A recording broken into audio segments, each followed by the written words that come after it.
día. No está completa la temática que se va a abordar en el transcurso de semana. El día miércoles está abordando la continuidad de este tema, que es referente a la dinámica de fluidos. Entonces, por ahí estén pendientes que voy a subir otro segmento de video para que podamos abordar el tema restante acerca de la temática de esta semana. El tema restante es la ecuación de Bernoulli y la ecuación el principio de Torricelli. Entonces son dos temas que están pendientes en el video que les he subido el día de ayer, y pues lo estaré subiendo en el transcurso de mañana. Me gustaría saber quiénes observaron, quiénes vieron el video y que me pueden comentar acerca del video, de lo que se habla en el video, o que me pueden comentar acerca de el flujo laminar, el flujo turbulento, los fenómenos que se pueden explicar luego de trabajar con la ecuación de Bernoulli, entre otras cosas. Entonces me gustaría saber quiénes vieron el video, quiénes han leído la temática que se aborda en el material de esta semana, para que lo podamos comentar. Y si hay dudas, inquietudes, preguntas, pues es la oportunidad para que podamos discutir esas dudas.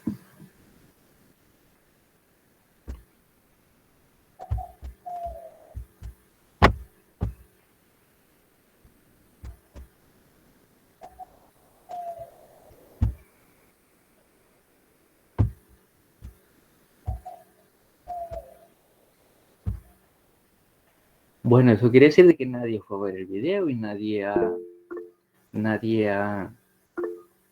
revisado el material. Adelante, Josué. Sí, bueno, el video trataba sobre los fluidos, el laminar y el turbulento. Y en el turbulento se decía de que son la capacidad de los fluidos de desplazarse en láminas paralelas, sin mezclarse entre ellas, ¿verdad? Las partículas. Y el flujo turbulento son láminas que al pasar un tiempo generan pequeños tornados entre ellos para disminuir su velocidad. Usted también comentaba de que el flujo laminar puede llegar a convertirse en flujo turbulento al cabo de un tiempo para disminuir su velocidad. Y también el flujo turbulento puede cambiarse a flujo laminar. Excelente, muy buen argumento, Josué. Lo felicito. El siguiente compañero. Pues sí, yo estuve viendo también el video y nos decía que en el flujo laminar es aquel que pues entendemos como una partícula que se desplaza sobre un flujo, sobre una trayectoria uniforme, y que esto quiere decir que la partícula no es invasiva dentro del flujo, pues la partícula no puede tomar otra trayectoria e invadir trayectorias vecinas, que pueden ser las trayectorias de otras partículas que se desplazan dentro del flujo. Y de igual manera decía que el flujo laminar tiene un punto máximo de velocidad. Excediendo este punto máximo de velocidad adquiere mayor velocidad y por ende mayor energía cinética. También nos decía que el flujo turbulento es aquel en el cual una partícula no sigue una trayectoria uniforme. Excelente, John Elvis. ¿Alguien más quiere comentar? Estoy tomando apuntes acerca de la participación. Por ahí José tiene 7.5, Elvis tiene 7.5. ¿Alguien más? Estamos en el segundo recuadro de participación.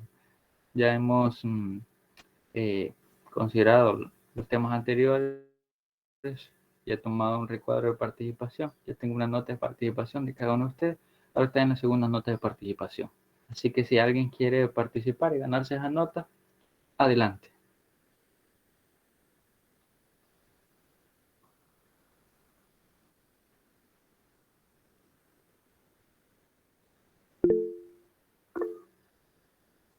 Adelante, Gustavo, lo escuchamos.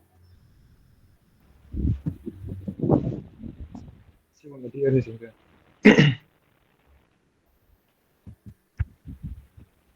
Sí se me escucha. Sí, te escucha, adelante.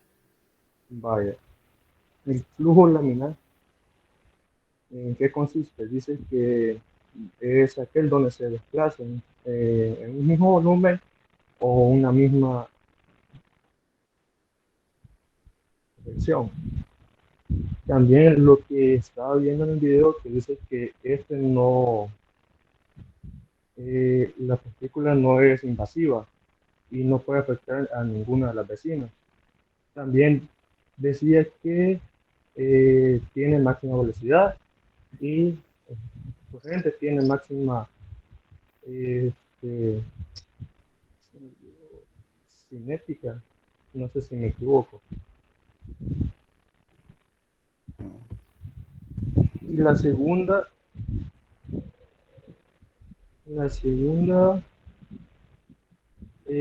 lo que decía en el video, que es más que todo, se refleja otro movimiento que no es uniforme, ya que en ella sí puede ser invasiva y puede afectar en todas eh, las vecinas, las vecinas. Y eso disminuye la velocidad y también afecta en la cinética.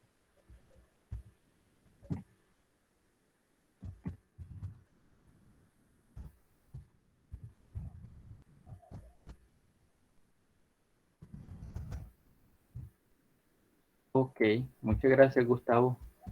Gracias por su participación. ¿Alguien más quiere participar? Es la última oportunidad para poder hablar acerca de esto. Buenos días, Diego. Adelante, Diego.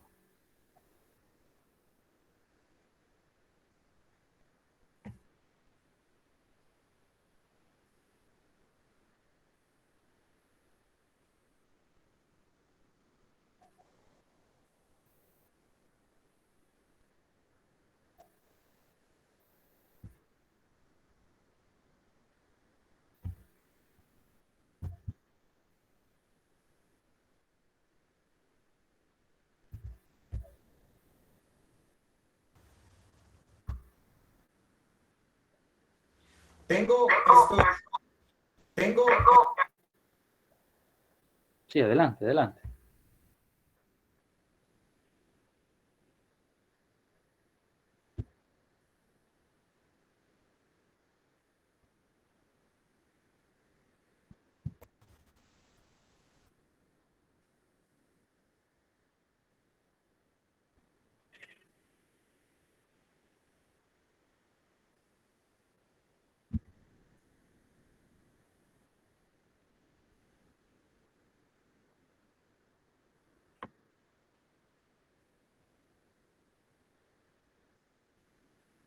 Muy bien. Eso es lo que quiero que me expliquen ustedes después de que podamos abordar la ecuación de Bernoulli. Pero antes de abordar la ecuación de Bernoulli, vamos a ver estos ejemplos y vamos a tratar de explicarlos sin tener un concepto físico-matemático bien desarrollado, ¿verdad? Entonces, estos son los ejemplos a los cuales hace referencia el compañero. Para los que no vieron el video, pues son estos, ya los vamos a ver. Y también está este otro, que no lo puse en el video que le subí a Moodle. Pero ya los vamos a ver. Muy bien. Permítanme que me salí. Ahí está.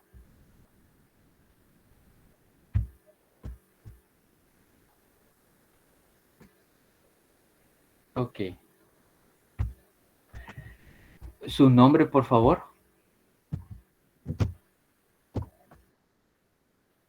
Diego, ¿qué?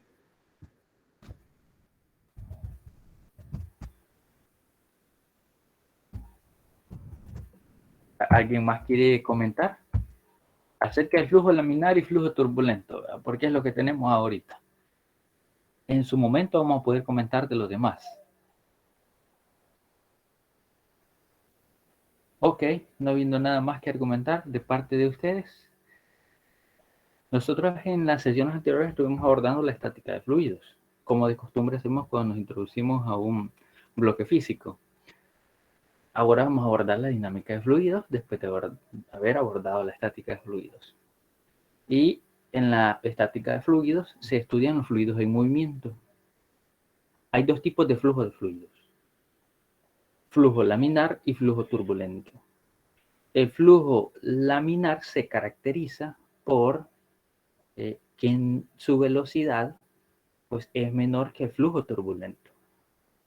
Arriba de cierta velocidad, el flujo laminar se puede volver turbulento debido a que éste adquiere una gran cantidad de energía cinética, y para poder disipar esa cantidad de energía cinética adquirido por un exceso de velocidad, este genera torbellinos. Al generar estos torbellinos se disipa la energía cinética y se puede volver flujo laminar. El flujo turbulento, bueno, es aquel en el cual una partícula puede invadir trayectorias vecinas de otras partículas que se desplazan en el mismo flujo. En el flujo laminar no ocurre esto. En el flujo laminar, si nosotros pudiésemos tirar tres partículas, estas tres partículas no se superpondrían entre las trayectorias que se desplazasen las otras partículas vecinas. Esto sí puede ocurrir en el flujo turbulento. En el flujo turbulento nosotros no observamos aquí asimetría de trayectoria.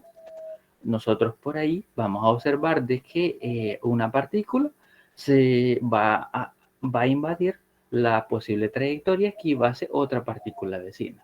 Y la partícula vecina va a invadir la trayectoria que iba a ser la partícula que nosotros estamos analizando. Entonces, esos son los dos tipos de fluido que tenemos: flujo laminar y flujo turbulento. Ok.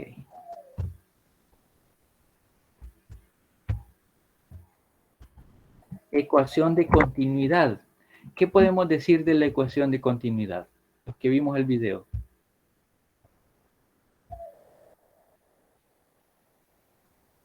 ¿Qué podemos decir de la ecuación de Bueno, continuidad? pues decía que la ecuación de continuidad está relacionada con el principio de conservación de materia. Muy bien, muy bien. John Elvis tiene 7.5, va a subir a 8, John Elvis. ¿Alguien más que nos quiera comentar algo acerca del la ecuación de continuidad?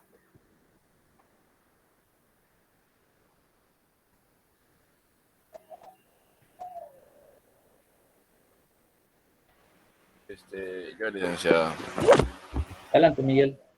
Se nos dice que también la cantidad de fluido que entra por un tubo, el litro sobre segundo es igual al que sale. O sea, es un ejemplo de la continuidad, ¿verdad? O sea, de lo que representa esta ecuación, ¿verdad?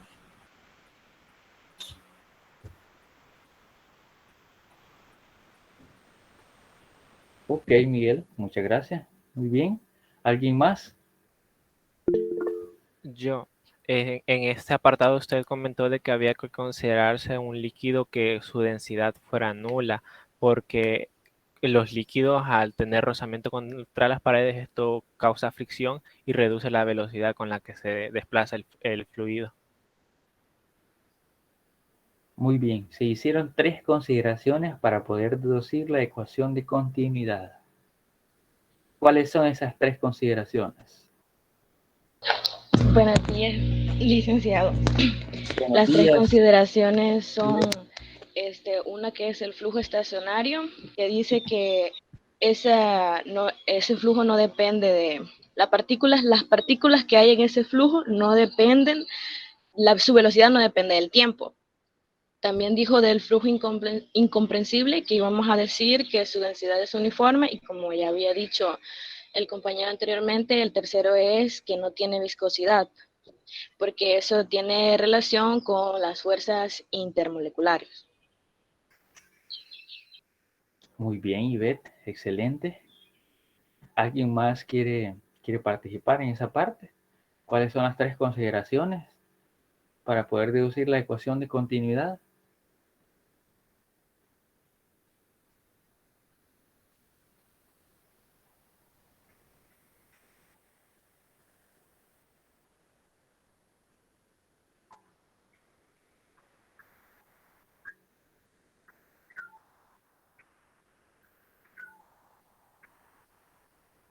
es incomprensible, es estacionario y no tiene viscosidad. Son 3. Ok. Cuando nosotros decimos de que es incompresible, ¿para qué nos va a servir esta suposición? ¿Para qué decimos de que el fluido va a ser incompresible?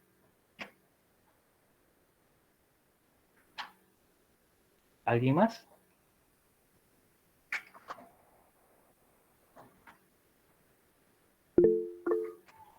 Adelante, Osmin.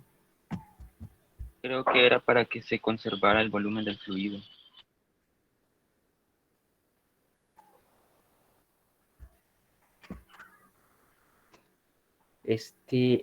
Hemos dicho de que es incompresible para poder argumentar una cosa en específico. Lo que usted dice es correcto, pero nosotros lo hemos hecho para considerar La densidad del fluido es... Es cuando para la que se presión es conserve la densidad del constante. fluido. Muy bien, ahorita voy. Osmin, permítame un ratito, Daniela. Solo déjeme de que Osmin argumente bien. Luego le doy la oportunidad a usted. Adelante, Osmin.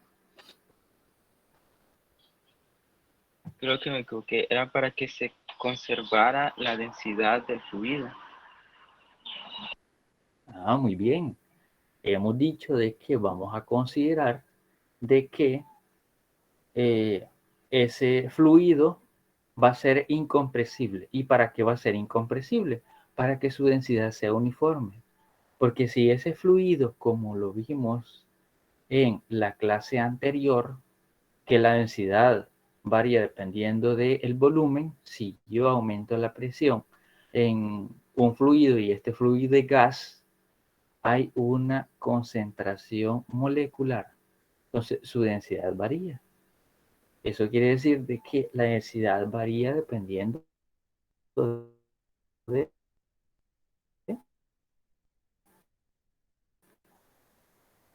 su densidad va a disminuir, pero la única manera de que el volumen aumente de un cuerpo encerrado en un recipiente es porque disminuye la presión. Ok, el volumen es, se puede decir, algo secundario, ¿verdad? Pero lo primordial en este evento, es decir, vamos a considerar constante la presión para que su densidad no varíe. Eso es lo que a mí me importa, porque visto desde el punto de vista del volumen no me sirve de mucho para poder deducir la ecuación de continuidad. Por eso digo, voy a mantener constante la presión para que su densidad sea uniforme, para que la concentración molecular sea simétrica en todo el fluido. Muy bien, esa era una. Ahora, con decir de que el fluido es estacionario, ¿a qué nos referíamos?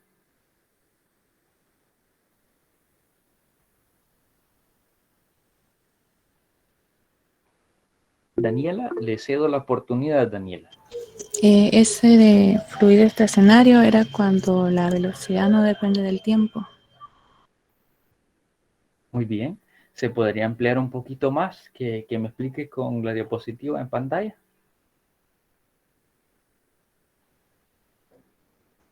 Pues en ese ejemplo sería como que está en un recipiente, entonces el fluido conlleva una velocidad que no va a depender de ningún tiempo porque está, ¿cómo le podría explicar? Usted En una tranquilo. velocidad que tiene como la presencia de fuerzas. Ok, Daniela, ayúdenmele. Gustavo, por ahí tiene la mano levantada. Sí, licenciado. Dice que lo que yo entendí del video es que es una condición en las propiedades del fluido, que puede ser velocidad, presión y la temperatura. Que también en cualquier punto del sistema no cambia con el tiempo.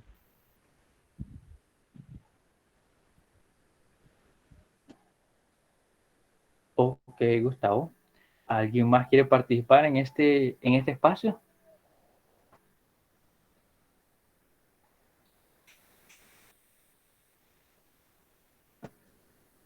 Ya hemos explicado por qué es que consideramos el flujo dentro de ese recipiente como incompresible. Ahora estamos explicando por qué lo vamos a considerar estacionario.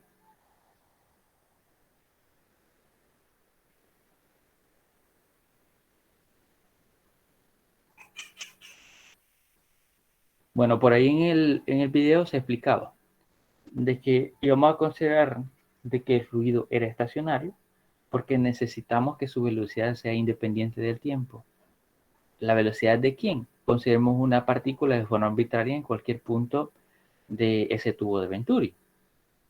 Y nosotros decimos de que en un punto cualquiera, la velocidad de una partícula en ese punto es de tanto. Posteriormente, después de un delta t, la partícula ya no se va a encontrar en ese punto, se va a ver desplazado. Y otra partícula se va a encontrar en ese punto que nosotros estamos analizando. Si el flujo es estacionario, eso quiere decir de que la partícula que ahora ocupa el espacio que ocupó otra partícula en un intervalo de tiempo t sub 0, la velocidad es justamente igual.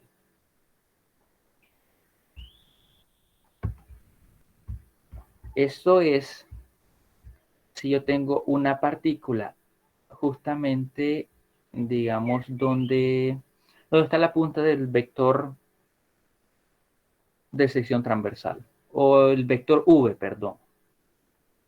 Aquí no se identifica si es el vector de área de sección transversal o el vector v. Entonces ubiquémonos en la punta, digamos que ese vector en coloración azul es correspondiente al vector velocidad. Entonces, justamente en la punta del vector velocidad, inicialmente tenemos una partícula donde tengo el puntero.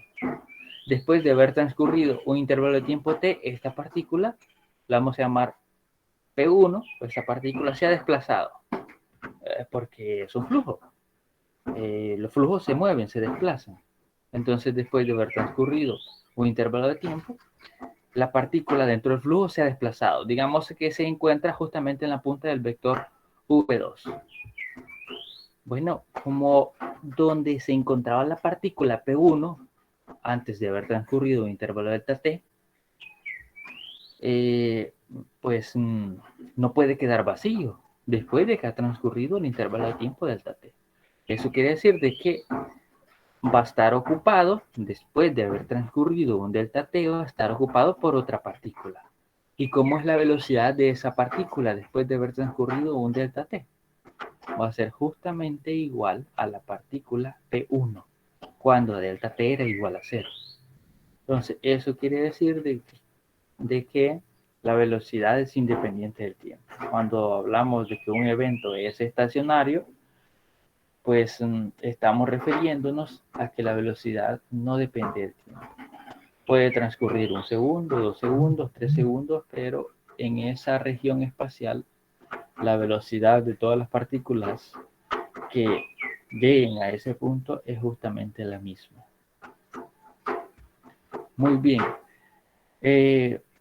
La otra condición que hemos tomado para poder deducir la ecuación de continuidad es que el fluido no sea viscoso.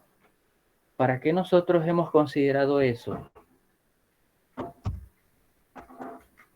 Pregunta.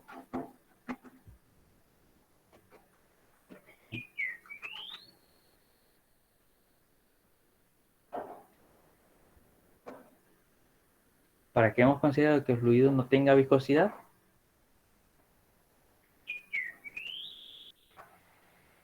Para que pueda desplazarse libremente. Ok, ¿alguien más? Si no me equivoco, es para que el fluido o el flujo no tenga resistencia con las paredes.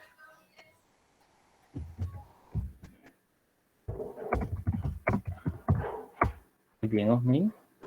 ¿Alguien más quiere argumentar o apoyar, aunar más a lo que dijo Osmin?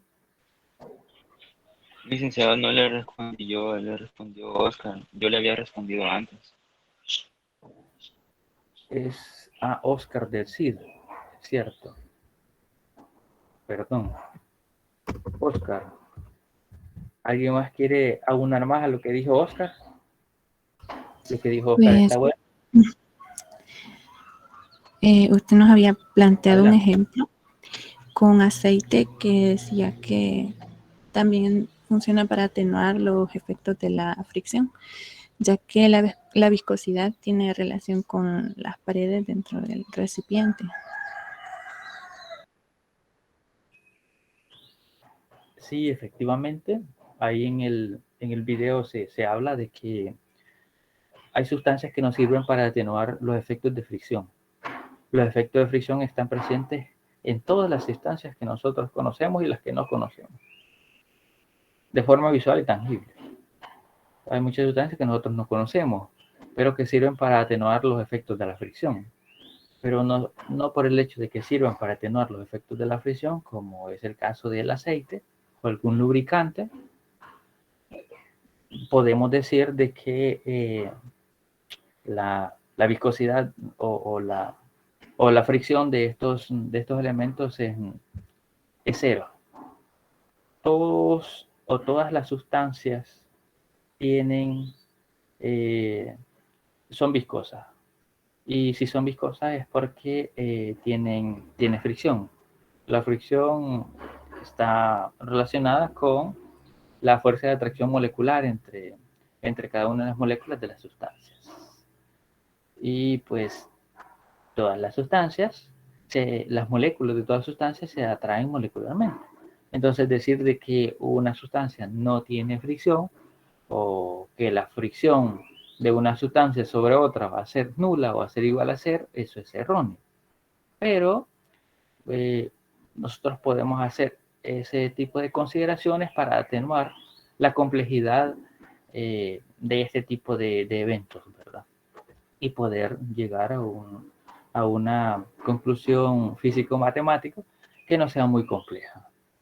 Porque si no atenuamos o no hacemos esas consideraciones, vamos a llegar a un resultado que no nos va a parecer muy trivial, así como la ecuación de continuidad.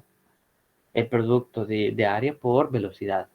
Si nosotros no hacemos las suposiciones que estamos haciendo, porque nos aparecería hasta una ecuación diferencial. Y pues nosotros hasta el momento no podemos trabajar con ecuaciones diferenciales. Los cursos de física básica se trabajan lo más simplificado que se puede. Pero eso quiere decir de que, o eso no quiere decir de que estas ecuaciones no son aplicables a la vida real. Pues tienen mucha proximidad a fenómenos de la vida real. Claro, a veces hay que introducir factores de corrección, como se los mencionaba al trabajar con los problemas de estructura. El día de mañana vamos a trabajar un problema de estructura donde vamos a introducir un factor de corrección a el valor de esfuerzo que nosotros estemos determinando. Entonces, las expresiones que nosotros deducimos en física no quiere decir de que no son correctas solo porque hacemos suposiciones de simplicidad al análisis del fenómeno que estamos analizando. Solo hay que introducir factores de corrección y estos factores de corrección se han determinado considerando todos los factores que nosotros ahorita estamos diciendo que son despreciables. Hay otros análisis que se hacen con todas esas variables sin dejarlas pasar por alto. Pero la ecuación resultante no es una ecuación trivial, así como esa que tenemos ahí. Área 1 por V1 igual a área 2 por V2. Entonces, por ahí resultan ecuaciones complejas, ecuaciones diferenciales, con valores imaginarios y que hay que trabajar con ellos. Y se llega a un resultado. Muy bien. Ahora vamos a pasar a lo siguiente. ¿Qué más podemos decir de esta diapositiva? Se considera una tasa de flujo másico para poder llegar a la ecuación de continuidad, la definición de la tasa de flujo másico, que es el cociente de delta M sobre delta T, la cantidad material de fluido que atraviesa el área de sección transversal del recipiente en un intervalo de tiempo delta T. Se parte de ahí, se hace o se considera la relación matemática de densidad, masa y volumen, se expresa la tasa de flujo másico en términos de la densidad del volumen del recipiente y en términos de la velocidad de una partícula que viajase en ese volumen. Y eso sería esto que está acá. De igual manera, por acá se considera la expresión de la densidad y una de las condiciones que hemos dicho, que el fluido es incompresible. Si el fluido es incompresible, llega a esta igualdad. Y si el fluido es incompresible, ρ1 es justamente igual a ρ2. Como la densidad es la misma en toda la sustancia, entonces puedo cancelar la densidad en el punto 1 y la densidad en el punto 2. Y se llega a esta expresión, que área 1 por V1 es justamente igual a área 2 por V2 de la ecuación de continuidad. ¿Y eso qué es? Bueno, estoy analizando una cantidad de material entrante a este tubo. Y si estoy diciendo que analizo una cantidad de fluido entrante, también me interesará una cantidad de material de flujo saliente en ese tubo de Venturi. Si yo introduzco cierta cantidad de flujo, pues esa misma cantidad de flujo tiene que salir. Y eso es lo que me representa esta ecuación que está aquí, la ecuación de continuidad. La ecuación de continuidad está relacionada con el principio de conservación de materia, y eso es si sobre este tubo de Venturi no hay orificios que permitan la salida del flujo o la masa de fluido que yo estoy analizando, la salida o la entrada, pues si yo introduzco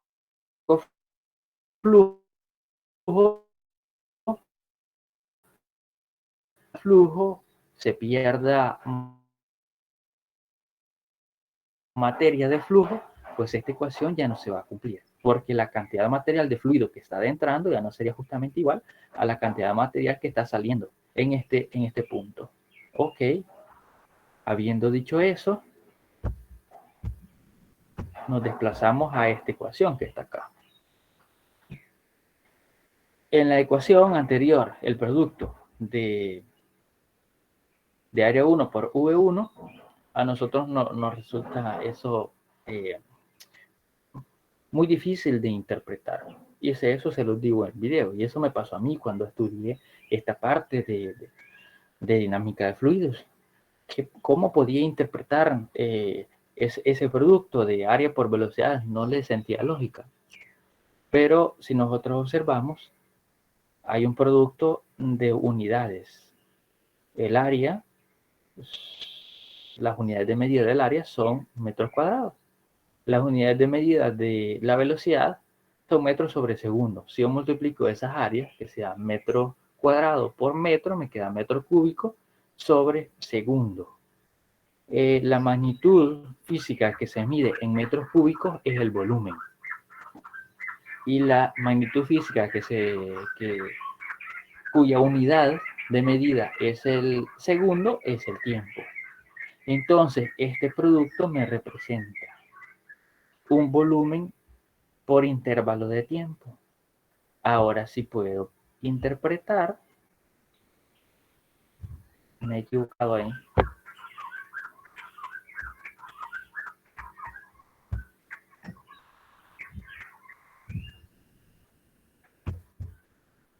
Ahora sí puedo interpretar el significado de este producto de área por velocidad.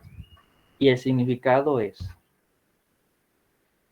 la cantidad de volumen que pasa en un punto específico en un intervalo de tiempo es justamente igual a la cantidad de volumen que sale en otro punto en ese mismo intervalo de tiempo.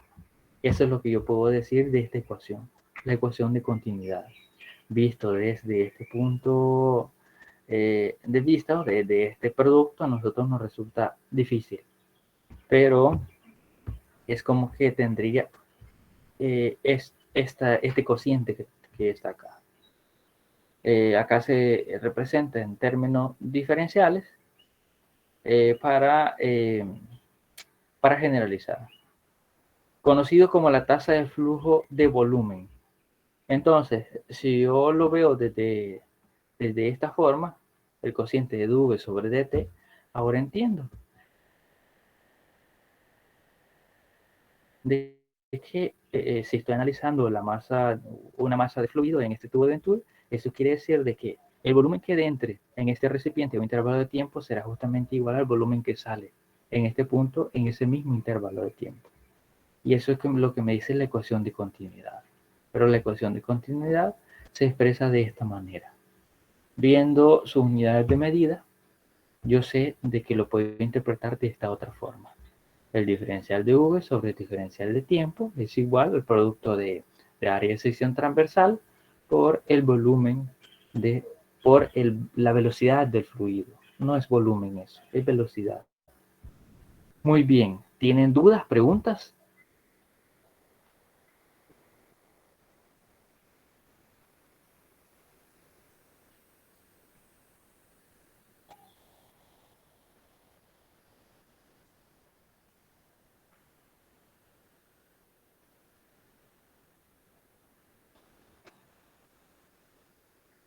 Mire, ¿y eso para qué me puede servir a mí? ¿Cómo lo puedo poner en práctica? ¿O para qué me puede servir en mi carrera?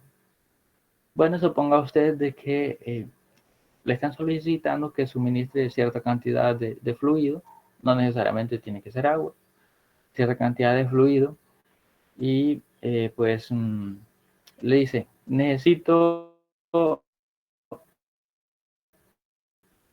100 metros cúbicos en 3 minutos. Bueno, si le solicitan, la demanda es de 100 metros cúbicos en 1 minuto, o sea, la salida de masa de volumen de fluido tiene que ser 100 metros cúbicos en 1 minuto.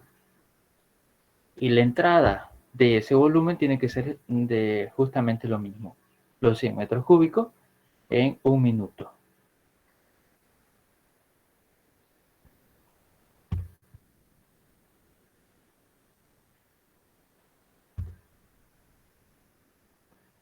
Ya habiendo dicho eso, y si no hay dudas, quiero presentarles estos ejemplos. Estos ejemplos son referentes a la ecuación de Bernoulli o al principio de Bernoulli. El principio de Bernoulli está expresado en esta ecuación. Un medio de la densidad por la velocidad 2, velocidad 1 en el punto 1 por v cuadrado más la densidad del fluido por ρ y1 en el punto 1 del fluido es igual a P2 más un medio de ρ v, la velocidad 2, o sea, en el punto 2 por v cuadrado más ρ g y2. Eso lo vamos a ver en la siguiente sesión. Vamos a deducir esta ecuación de un tubo con área de sección transversal no uniforme y que no se encuentra a la misma altura horizontal, sino que se encuentra a diferente altura. Observamos que el punto 1 está a una altura y1 y el punto 2 está a una altura y2. El punto 1 tiene área de sección transversal menor que el punto 2. El punto 2 tiene área de sección transversal mayor que el punto 1. Y se considera un diferencial de masa de fluido. Consideramos un diferencial de masa de fluido, analizamos ese diferencial de masa de fluido y vemos qué es lo que se le sucede al viajar desde el punto 1 hasta el punto 2. Eso es lo que vamos a hacer para poder deducir la ecuación de Bernoulli o el principio de Bernoulli. Pero antes de eso vamos a ver ciertas ilustraciones, ciertos ejemplos, como es el caso de tener dos cuerpos suspendidos. Al soplar sobre estos dos cuerpos suspendidos, estos se unen.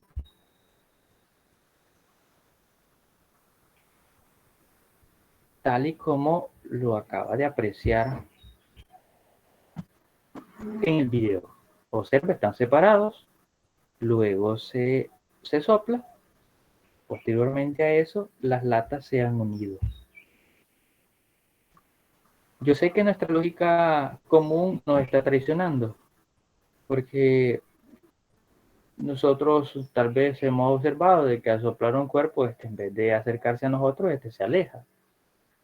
Pero en este caso no se está soplando hacia el cuerpo, sino que se sopla hacia un costado del cuerpo.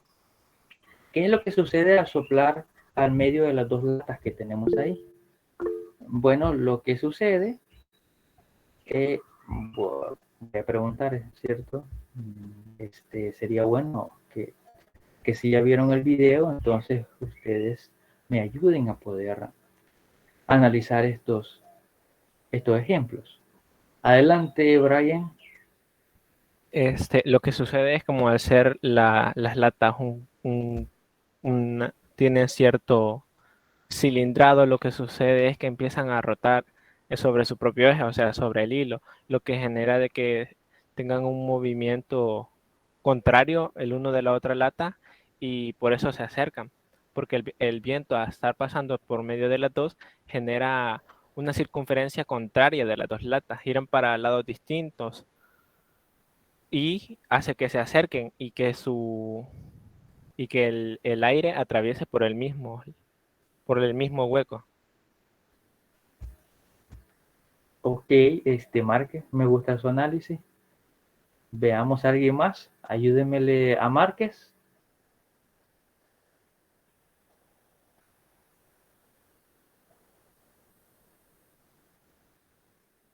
¿Alguien más que le quiera ayudar a Márquez?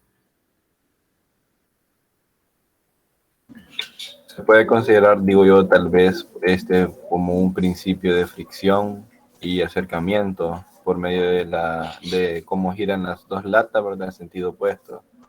Esa es mi suposición. Ok, Miguel, ¿alguien más?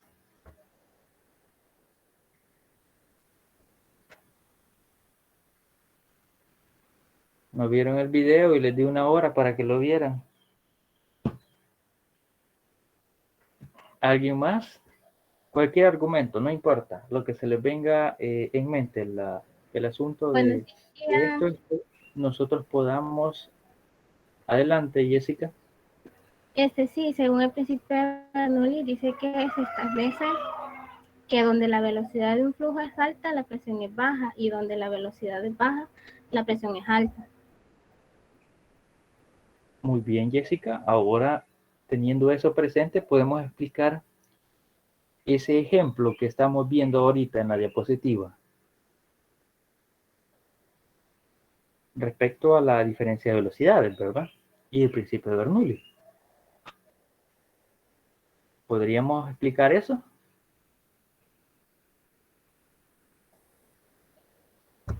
Supongo que con la velocidad que él sopla, baja la presión de las latas y por eso es que se unen. Muy bien, por ahí va la respuesta. Adelante, Carlos. Buenos días.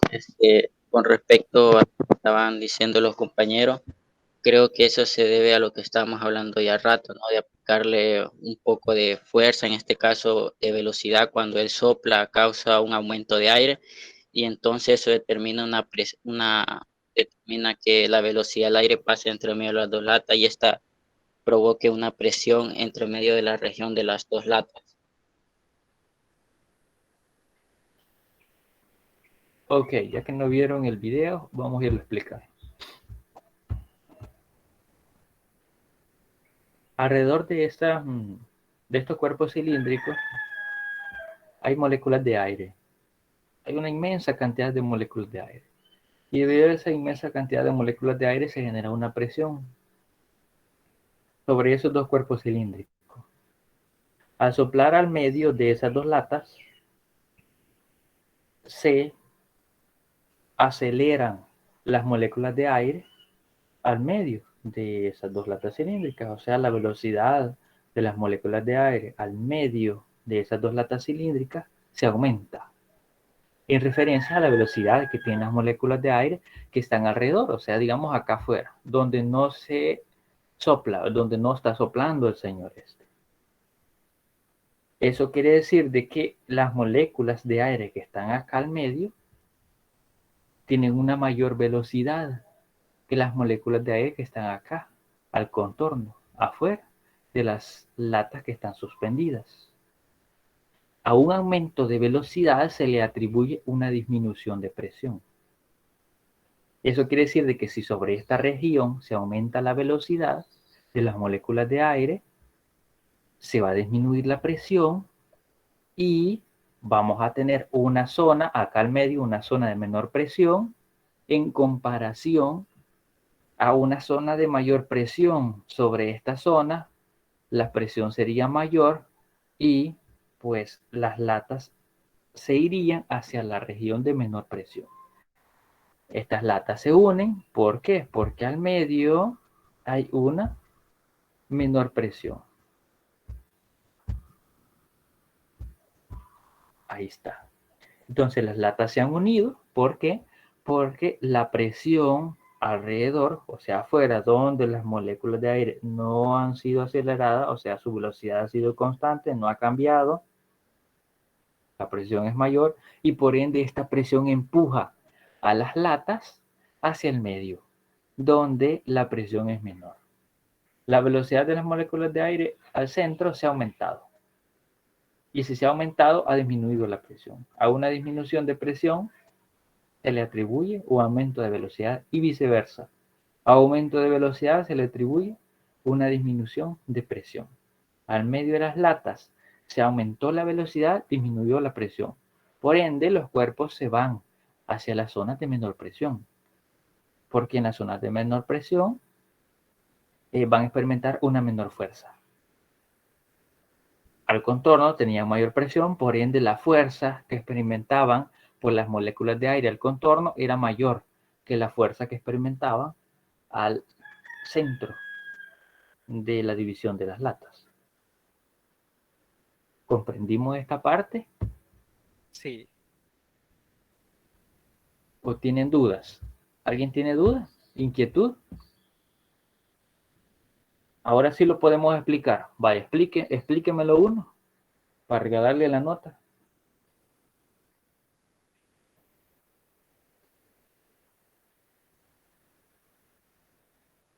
¿Alguien que me lo explique?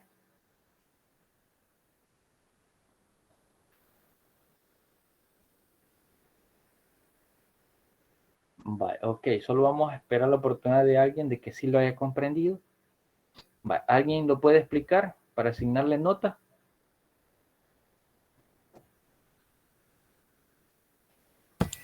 No estoy completamente seguro, pero creo que de lo que llegué a entender es que entre las dos latas, cuando se está soplando, la parte del medio donde están las latas empieza a ir a una velocidad más alta que las que están alrededor.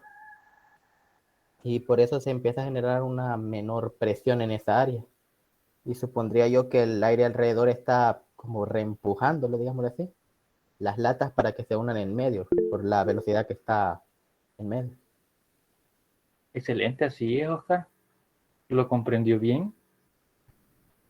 Oscar del CID. Bueno, ya había participado, creo. Oscar del CID tiene 7. Vamos a subir a un 9.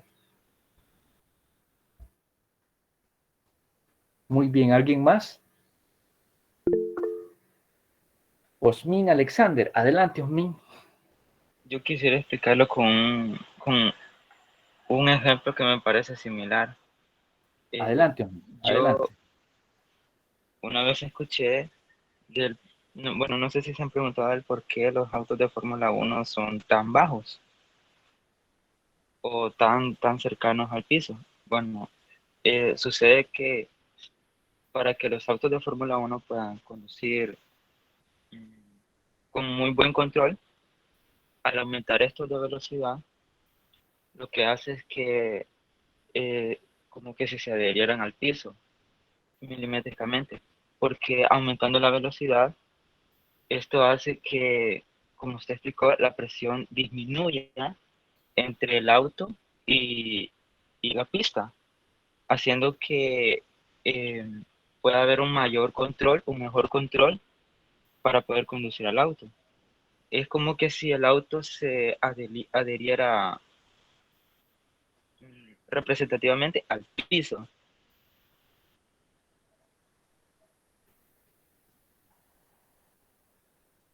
Muy bien. Buen argumento el que ha dicho Osmin.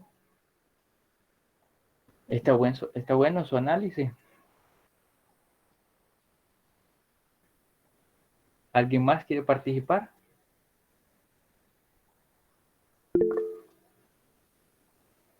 Jocelyn y Beth. Lo que yo entendí de lo que usted explicó acerca del ejemplo es que si al soplar entre las dos latas, aumenta la velocidad del aire y por ende disminuye la presión en esa región. Y podríamos decir que el aire estacionario que rodea esas dos latas ejerce una presión mayor que empuja las latas una contra otra. Muy bien, Jocelyn. Ya había participado, ¿verdad? Tenía 7.5, vamos a poner 9. Osmin tenía 7.5 y le vamos a dejar un 9.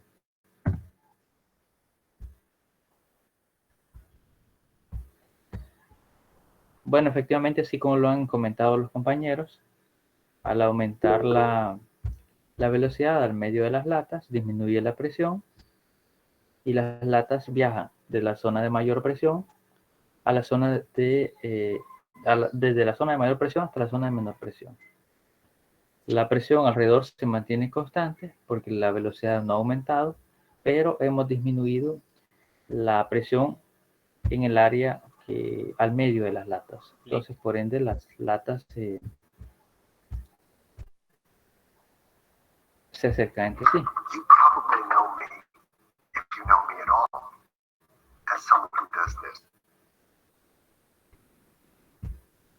Ok, vamos a ver el siguiente ejemplo. Solo me confirman de que se observa la presentación. Sí, se observa, licenciado. Ok. Voy a pasar esta.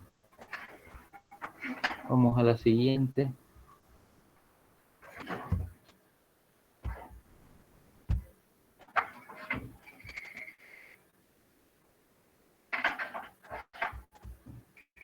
Veamos este ejemplo. En este ejemplo se tiene un cuerpo suspendido por un flujo de aire. La pelotita es de plástico y lograrán notar ustedes de que ahí quiero que se quede.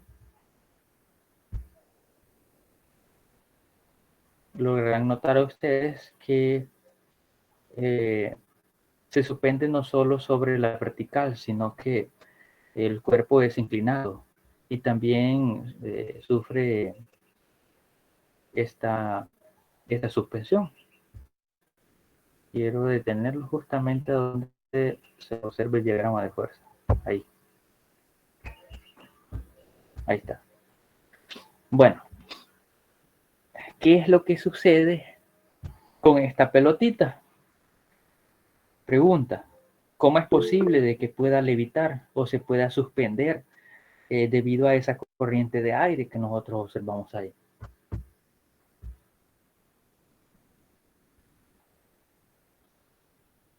Adelante, Miguel. Le sigue Vilma. Y luego Brian. En primera instancia se observa, ¿verdad?, que tiene como principios de lo del fluido del turbulento, ¿verdad? Entonces, a simple vista, claro, no es un fluido en sí, ¿verdad?, pero tiene casi el mismo principio, funciona de la misma manera. Podemos también observar que tiene los principios básicos también de lo que era el ejemplo anterior, con lo de las latas. Entonces, que digamos, en un punto determinado, la fuerza del aire es continua, ¿verdad? Se dispersa hacia sus alrededores y esta hace que el objeto en sí, ¿verdad?, que el que observamos ahí, la pelota de plástico, mantenga ¿cómo le puedo decir? Una trayectoria, ¿verdad?, que también lo que es el recipiente que se estaba utilizando para expulsar lo que era el aire se mantenga en el mismo estado, ¿verdad? Y asimismo se mantenga flotando lo que es la pelota por lo mismo de la presión del aire que se ejerce en sus lados, ¿verdad? Muy bien, Miguel. El siguiente que mencioné para que participe, Jessica Esmeralda, creo que era. Adelante, Jessica.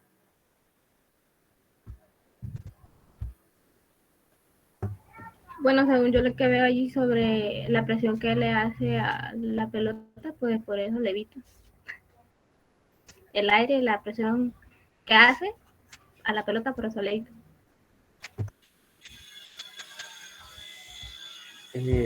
Por último, Brian. Sí, lo que sucede ahí es de que primero el peso de la pelota al ser plástica es muy poco, entonces al ejercerle una presión de aire que si distanciáramos la pelota un poco más de lo que es el aire, empezaría con lo que es un flujo laminar y al acercarse a la pelota se convertiría en un flujo turbulento. Y esto es lo que causa de que la pelota se mantenga. O sea, el aire envuelve completamente a la pelota plástica y genera levitación porque no deja ningún vacío para que ésta caiga. Y otra cosa a tomar en cuenta es de que si se mira en el video, hay como ciertos lados en los que se quiere caer. Yo creo que eso es porque el aire no es constante en ambos lados, entonces lo que hace es que ejerce una presión sobre un lado de la esfera y hace que ésta se gire, pero al haber flujo de aire por el otro lado, ésta se contradice y por eso por ciertos lapsos como que se balancea de arriba hacia abajo, como queriendo caerse. Muy bien, es Brian Márquez. Excelente argumento. Vale, no nos confundamos respecto al flujo laminar y el flujo turbulento. Aquí no estamos analizando si el flujo es laminar o el flujo es turbulento. Y los gases son fluidos, así que no anden diciendo de que no estamos trabajando con fluidos.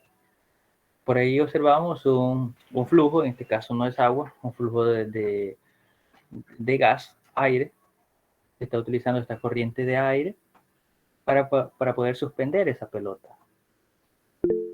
En la dirección vertical, nosotros, adelante, Miguel. Me disculpa, ¿verdad, licenciada? Sí, ahí salvaguardando mi argumento, ¿verdad? Con respecto a eso, sí, yo dije que el flujo, eso no se considera un flujo, ¿verdad? Puesto que yo me centraba todavía en lo que era el flujo de un líquido, un fluido, ¿verdad? Exactamente. Entonces, en este caso sí es un flujo, ¿verdad? Y pues entonces quería reiterar eso, pero ya que usted lo mencionó, pues creería que... No se preocupe, Miguel, aquí estamos aprendiendo. Así como Okay. ustedes aprenden de mí, yo sé que hay cosas en las cuales ustedes también puedo aprender de ustedes, ¿verdad? Si yo alguna vez les digo, mire, no diga esto, es porque quiero de que aprenda a que hay cosas en las cuales nos hemos equivocado y que no se sigan equivocando o que no nos sigamos equivocando. Entonces, los gases son fluidos, ¿ok?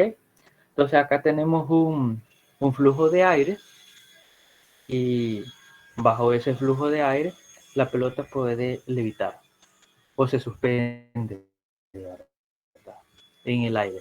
En la dirección vertical nos puede parecer bien trivial. En la dirección vertical, pues yo aplico un flujo de fluido que es contrario a la fuerza de atracción gravitatoria. La fuerza de atracción gravitatoria va hacia abajo, no está dibujada ahí, pero la fuerza de gravitación va hacia abajo. Yo aplico un flujo de fluido contrario a la fuerza de atracción gravitatoria.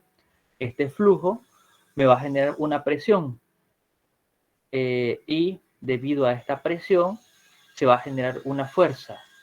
Si el flujo va hacia arriba, entonces la fuerza va a ir hacia arriba. La fuerza de atracción gravitatoria es cancelada con la fuerza debido a la presión que genera ese flujo. Estoy hablando de la dirección vertical. Entonces nos puede parecer sencillo comprender por qué es que levita si nosotros soplamos hacia arriba, ¿verdad? Y no cae, debido a que la fuerza de atracción gravitatoria es domada por la fuerza debido a la presión que genera ese flujo de fluido hacia arriba. Pero, ¿qué sucede con la horizontal? ¿Por qué no se cae cuando la horizontal se inclina cierto ángulo? Observémoslo de nuevo.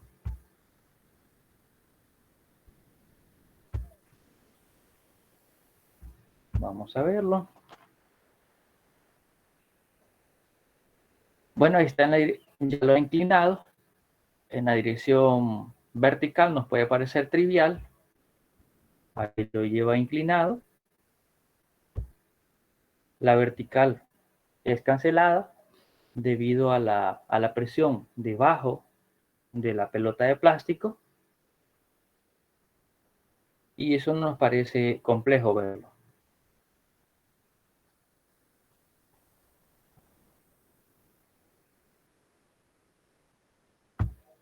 Muy bien.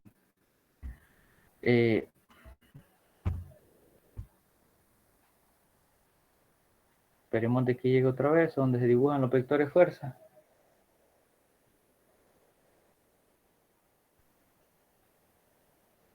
Observe que el señor lo inclina y no se cae, ¿verdad?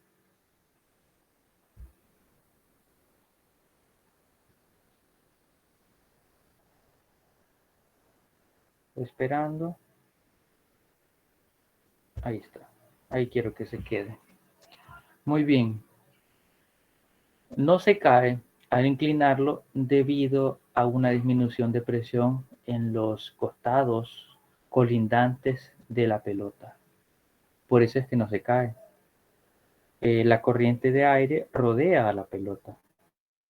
Las moléculas al contorno de la pelota, las moléculas de aire al contorno de la pelota tienen mayor velocidad que las moléculas de aire ambiente. Las moléculas de aire ambiente serían las que están alrededor, pero no en las cercanías fronterizas de la esfera. En las cercanías fronterizas de la esfera, las moléculas de aire están aceleradas, tienen una mayor velocidad que las moléculas de aire en el contorno. Eso quiere decir de que la presión en las moléculas que están alrededor, o sea, por acá, todo esto está lleno de moléculas de aire, genera una presión.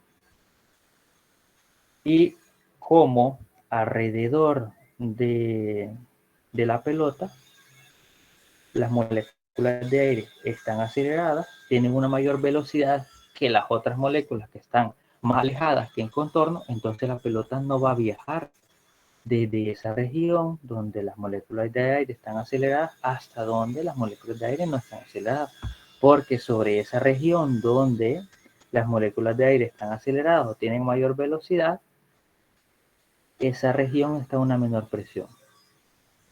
Y si está a una menor región, la pelota dice, yo me quedo acá estoy a una menor presión. Acá a la fuerza a la cual estoy expuesta es menor. Que si la pelota viene, se sale de esa región, se va como por ejemplo por acá donde tengo el puntero, pues esta zona estará a una mayor presión, porque las moléculas de aire no están aceleradas, por ende su velocidad no ha cambiado. Su velocidad se mantiene constante, acá la velocidad de las moléculas de aire ha cambiado, es mayor, y por ende la presión es menor en esta zona, en esta región.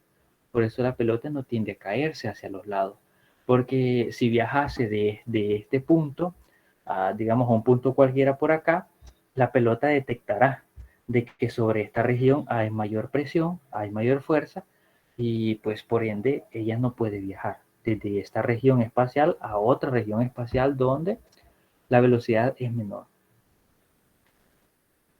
¿Comprendimos eso?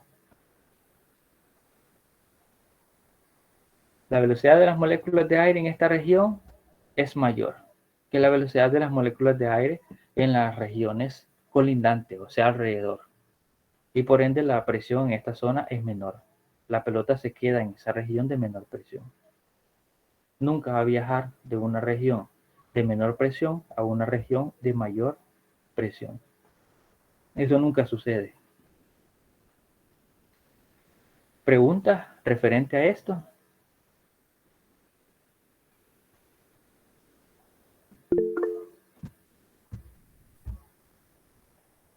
Daniel Alejandro. Adelante, Daniel.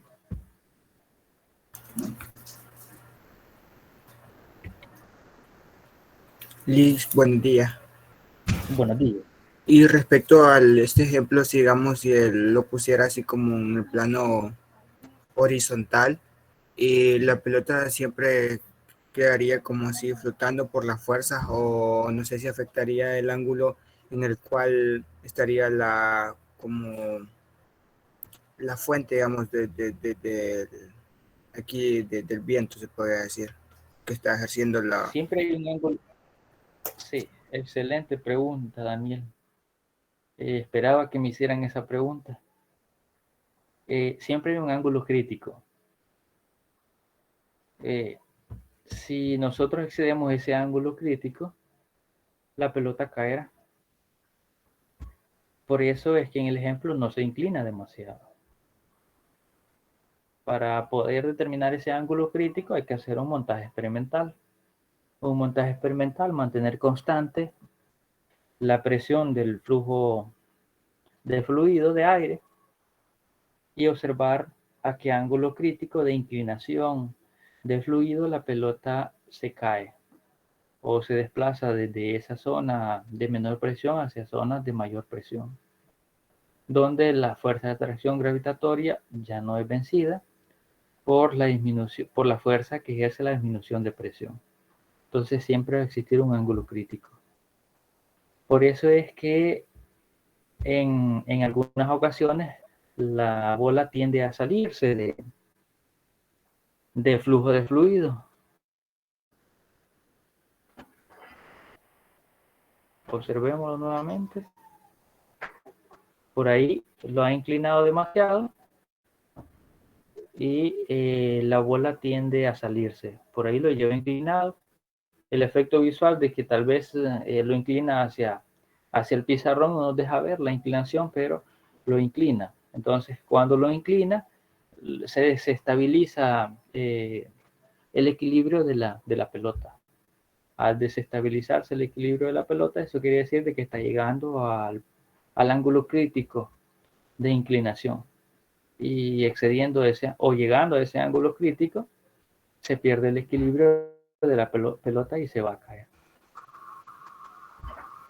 Este es el otro ejemplo. No sé si tienen otra duda acerca de ese ejemplo.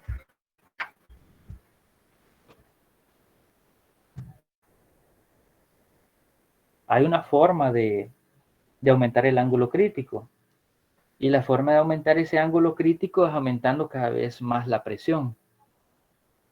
Claro, va a llegar a un punto en el cual no nos va a servir de que aumentemos la presión para poder aumentar o disminuir el ángulo crítico, porque es una disminución del ángulo crítico respecto a la horizontal. Vale, ¿tienen otra pregunta? Si pasamos a este otro ejemplo.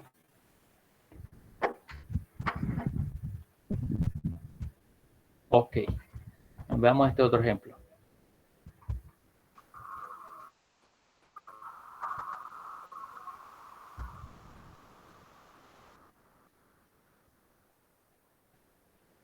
Tenemos estos dos. Vamos a ver. Se me ha perdido. Este es. No sé por qué me lo quita. Ahí está. No es este. Bueno, voy a dejar de que lo vean y luego lo explicamos.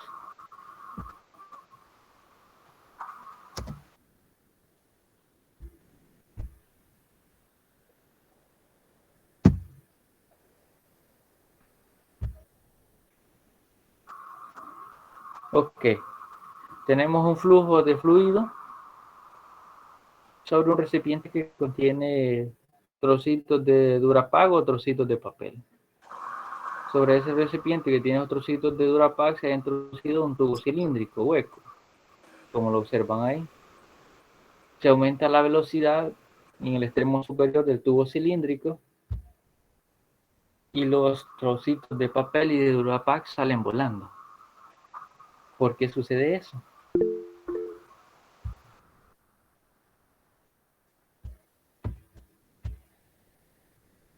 Adelante, Brian. Ocurre lo mismo que con las latas. En el tubo de plástico hay partículas de aire que están ahí estáticas y al ejercerles una presión sobre ellas, estas se aceleran y empiezan a hacer de que la bolita de Durapack salgan expulsadas por el vacío. Al ser estas, tener un peso muy poco, ceden al vacío porque hay menos presión.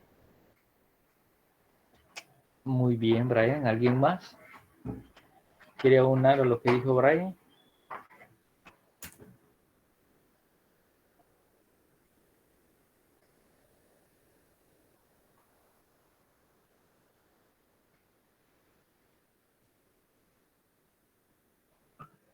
¿Alguien más?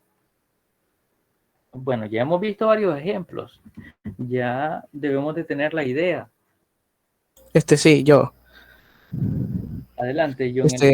Pues como decía el compañero, aquí pues en el ejemplo se ha aumentado lo que es la velocidad en la corriente de aire, lo cual hace pues que en la parte de arriba haya una disminución en la presión. Entonces, por ende, las pelotitas viajan de la zona en donde se encuentra una mayor presión hacia a donde está la zona con una menor presión. Y por eso se produce ese efecto que podemos ver ahí en el ejemplo. Usted no había participado, ¿verdad, Elvis?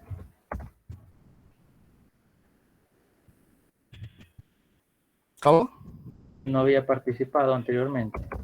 Sí, ya había participado.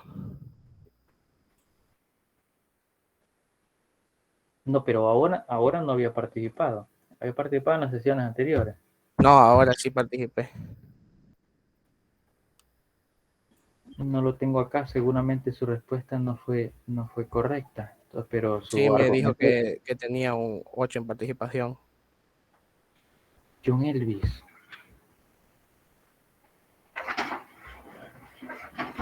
Oh, sí, acá lo tengo. Sí, acá está. Bueno, le voy a dejar un 10 porque el argumento que acaba de dar ahorita ha sido muy bien. ¿Alguien más que quiera aunar algo más a lo que dijo John Elvis? Yo, ¿verdad? Por la fuerza de presión que ejerce lo que es el fluido, ¿verdad?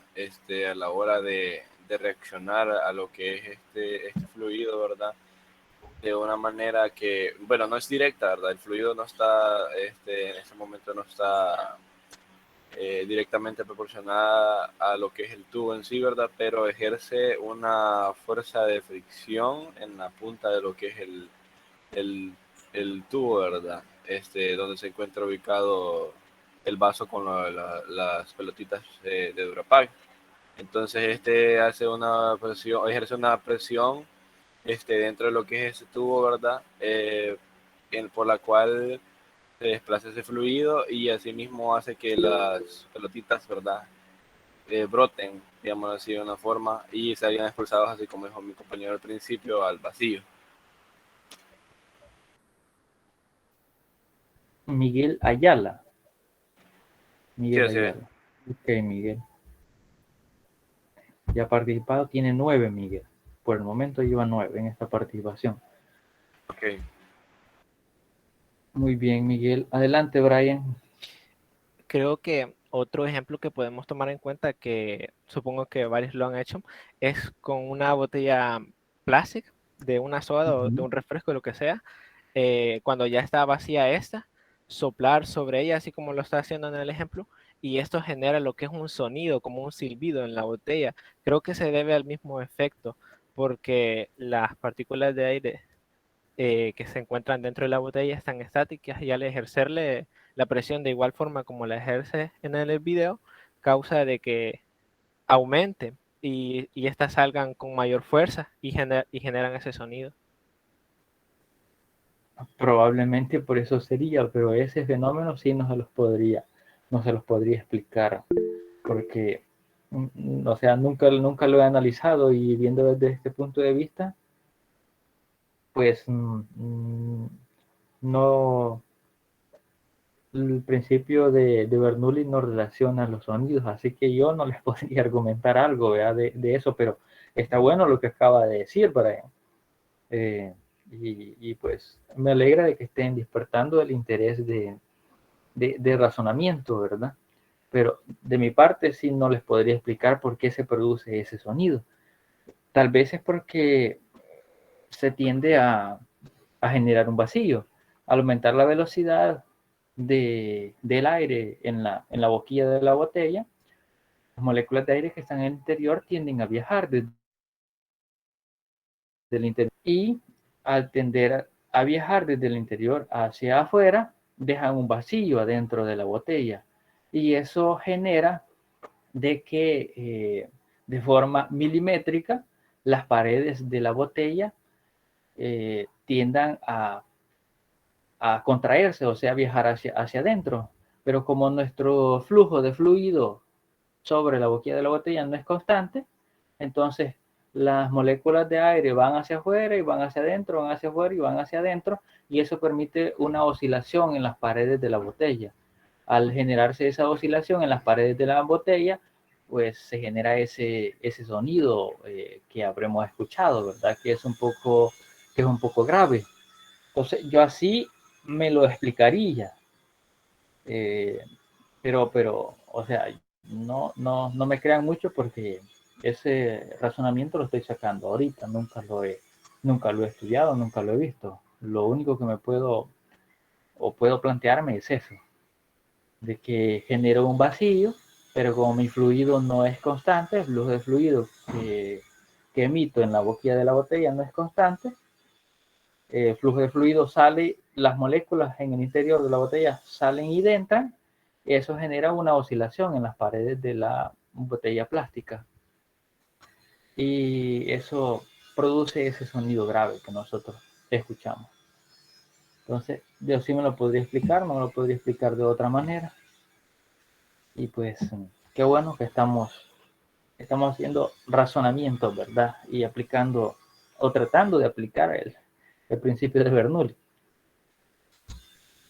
Ok, ¿qué es lo que sucede en este ejemplo? Tenemos en este ejemplo un recipiente, en ese recipiente se han introducido bolitas de papel y sobre ese recipiente se ha introducido un tubo plástico. Ese tubo plástico cilíndrico que llega hasta arriba, hasta la corriente de aire, es hueco y permite de que los trozos de papel viajen desde el vaso hacia donde fluye la corriente de aire. En ausencia de la corriente de aire, las bolas de papel están a una presión atmosférica de 1 atmósfera. En todo, ¿verdad? Luego, en presencia de este flujo de aire, se aumenta la velocidad de las moléculas de aire en esta región, en la boquilla del tubo cilíndrico, y si se aumenta la velocidad en esta región, se disminuye la presión. O sea, acá se ha disminuido la presión y esa presión sería menor a la presión colindante a toda esta región. Si la presión colindante es mayor, entonces estos papeles van a ser presionados con una fuerza de tal manera que esa fuerza va a provocar de que estos trozos de papel van a viajar desde abajo hacia arriba, porque acá estarían experimentando una fuerza menor a la que experimentarían debido a la fuerza que genera la presión colindante en el vaso. Entonces existe una diferencia de presiones, la presión acá es mayor, la presión acá es menor, los trozos de papel viajan desde esta zona a esta zona. Aumentamos la velocidad, disminuye la presión, por ende los trozos de papel detectan que aquí es una zona de menor presión, viajan desde la zona de mayor presión hasta la zona de menor presión. Veamos el siguiente ejemplo para ir terminando.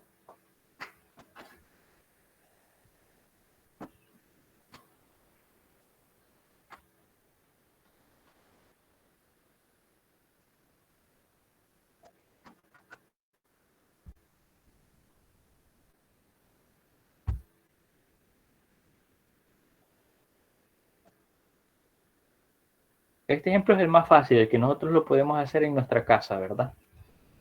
Puede tomar una hoja de papel bond, una hoja de cuaderno y soplar. Soplar tal y como lo hace nuestro experimentador. Se sopla sobre la hoja de papel y observamos de que la hoja de papel se levanta. Se ha levantado y eso es debido a la disminución de presión sobre la hoja de papel. ¿Preguntas, dudas, comentarios acerca de este ejemplo? Veámoslo otra vez para los que no lo lograron ver.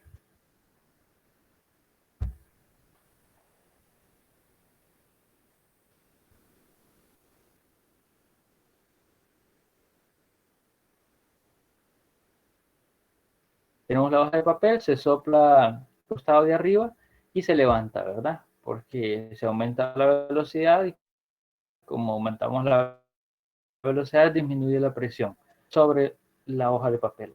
La hoja de papel viaja de la zona de mayor presión hasta la zona de menor presión. ¿Pregunta? ¿Tienen dudas? ¿O algún comentario? Podemos comentar también. O algo que no les haya parecido, que se haya dicho, que tal vez ustedes lo conozcan de una manera diferente. Lo podemos expresar también. Bueno, si no hay dudas, inquietudes y preguntas, Melvin, adelante, Melvin. Bueno, es que yo estaba revisando ahorita lo de el ejemplo anterior, ¿no? Del tubo y el vaso con las pelotitas, ¿no? Y estaba como pensando, me estaba fijando y que el vaso en realidad no está sellado, por lo cual el vacío que se da solo se encuentra en el tubo por el que pasan las pelotitas. Entonces me estaba como preguntando qué pasaría si el vaso estuviera sellado y así. Esa es una muy buena pregunta.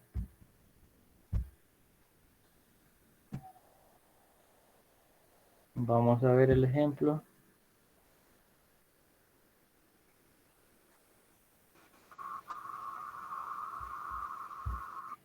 El recipiente no está tapado, ¿verdad? O sea, este vaso que está acá no está tapado.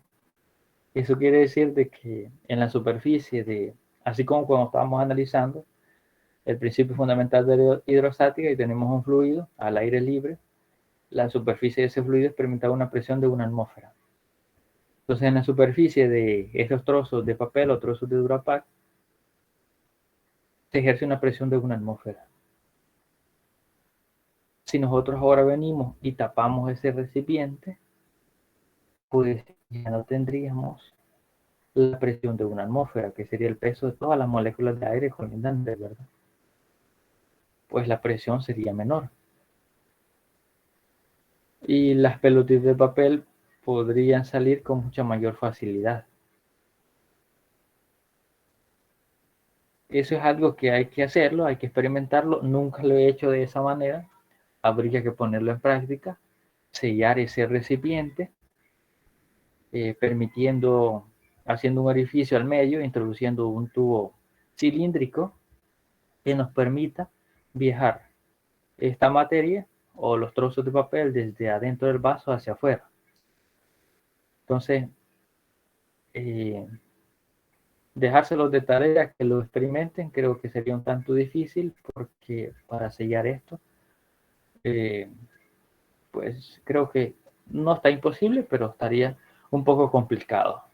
Podemos hacerlo con otro trozo con Durapac, ¿verdad? Cortamos un Durapac, le hacemos un orificio al medio, con un trozo de manguera de esos para regar jardín, hacemos este montaje experimental y observamos qué es lo que sucede. Hacerlo creo que no está complicado, pero dudo que lo vayan a hacer. El que lo quiere hacer y nos puede comentar en la siguiente sesión a ver qué es lo que sucede. Pero yo me intuyo a pensar de que se necesitaría menos presión en este flujo de fluido para que los papelitos tendieran a subir.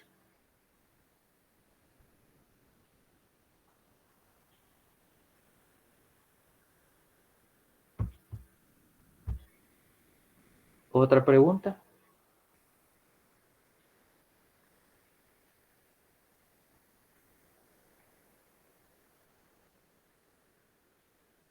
¿Otra pregunta?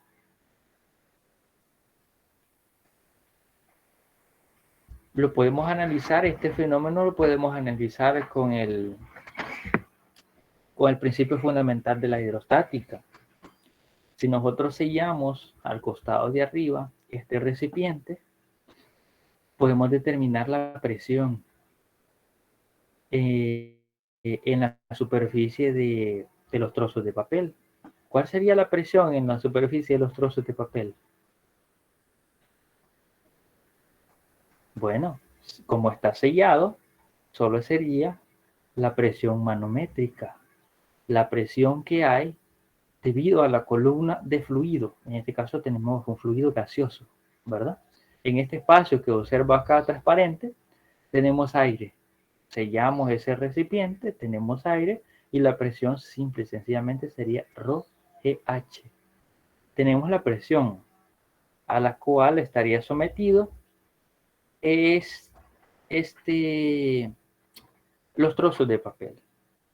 Entonces, con eso nosotros podríamos determinar a qué presión podría viajar este fluido para igualar la presión a la cual está sometido la superficie de los trozos de papel y decir de que a una presión mayor o igual a esa, los trozos de papel van a poder viajar desde esta región hasta esta región. Pregunta de examen, o si no, problema de examen, ¿verdad? Sellamos este recipiente y determinamos la presión a la cual está sometido los trozos de papel en la superficie y con eso nosotros podemos determinar la presión a la cual los trozos de papel pueden fluir desde esta región hasta esta región. ¿Y a qué presión?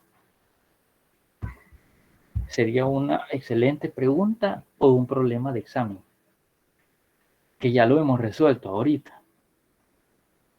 Vale, ¿otra pregunta?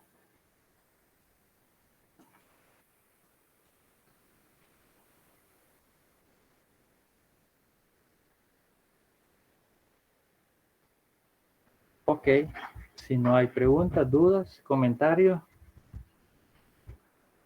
nos vamos a quedar hasta acá.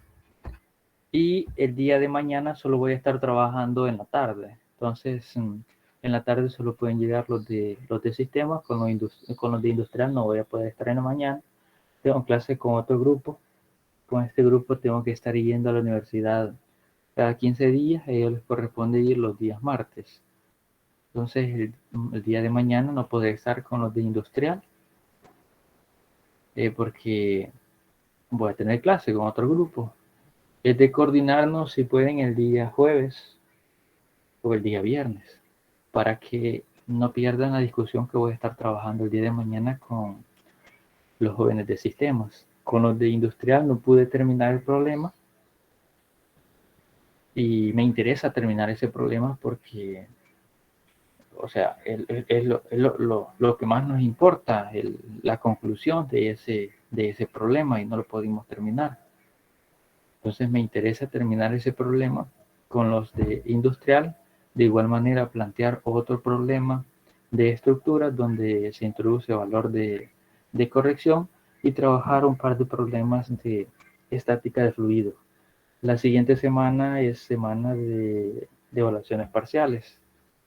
Entonces vamos a ver hasta dinámica de fluidos. El tema que veamos la siguiente semana no se va a abordar. No recuerdo cuándo es que tengo los exámenes parciales con ustedes, si es el día lunes o el día miércoles. Bueno, me enviaron un correo. Voy a revisar eso en este momento. ¿Qué día les han dejado? Con los de sistemas el día lunes. Vamos a ver si me enviaron la calendarización para los de industrial, porque para los de sistemas sí me lo enviaron.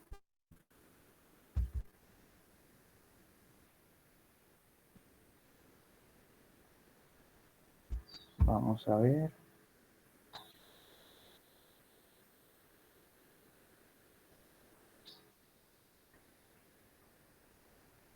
Ahorita les digo. Sistema, sí, el de sistema me lo enviaron. Sistema de 7 a 10 de la mañana, el día lunes. El de industrial no me lo enviaron, entonces ahí mismo vamos a hacer el examen.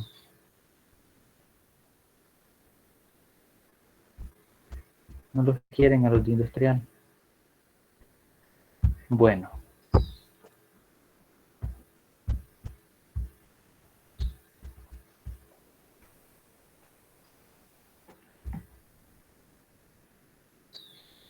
Pues el día lunes estaremos haciendo el examen parcial. Día lunes de 8 a 10 de la mañana. Es presencial.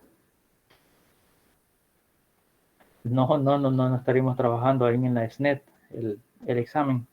Ahí es muy pequeño, por muy cómodo que nos parezca, pero no podremos estar trabajando ahí en la SNET. Vamos a ver si nos ubicamos en un aula de ingeniería. Yo fui a preguntar aquel día y solo me dieron un listado de las aulas en las cuales podemos trabajar, pero no tenemos asignación, entonces nos tenemos que acomodar por ahí ese día. Ya vamos a ver a dónde nos acomodamos. Industrial y sistemas el mismo día. Día lunes de 8 a 10 de la mañana.